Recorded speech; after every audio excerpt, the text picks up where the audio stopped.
Assalamu alaikum wanasamata The Big Talent, mnaendeleaje? Kwa majina naitwa Okti Amina Hamsini Mubiru. Kwanza poleni sana na changamoto tuzipitia siku 2-3 hizi kutokana na masuala mazima ya uchaguzi, lakini natumai mko salama nyote. Leo ningependa kuja na sadaka yangu nzuri kwenu nyinyi, na hii kuhusiana na vyakula ambavyo vinaongeza fahamu. Naamini baadhi yenu huenda wazito kwenye swala la kumbukumbu. Leo ningependa kuwafahamisha vyakula ambavyo vinasaidia kumbukumbu kwa watu wazima na watoto. Vyakula hivyo pamoja na vifuatavyo.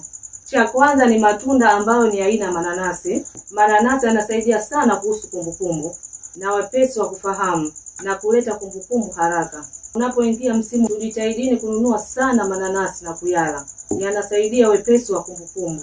Lakini kitu cha pili ningependa kuwaelekeza, tafuta nyanya maji 3 pamoja na mafuta ya batsauda.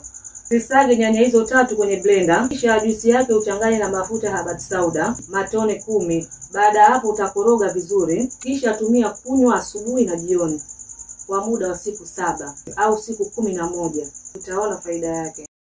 Kumbukumbu itafanya kazi vizuri na utaona wepesi wa kuhifadhi pamoja na kumbukumbu. Lakini pia kitu kingine cha msingi naweza kuwaambia, tafuta zabibu kavu, zile ambazo tunatumia sana katika mashughuli. Utatumia punje 7 kula asubuhi na jioni kwa muda wa siku 10. Utaona wepesi sana wa faida ya kumbukumbu. Hata kama una mtoto wako ambaye anasoma shule, utaona tofauti kubwa kwa mtoto huyo kuelewa masomo darasani na kumbukumbu. Ningependa kuishia hapa kwa leo, lakini ningependa kuwapa challenge ifuatayo.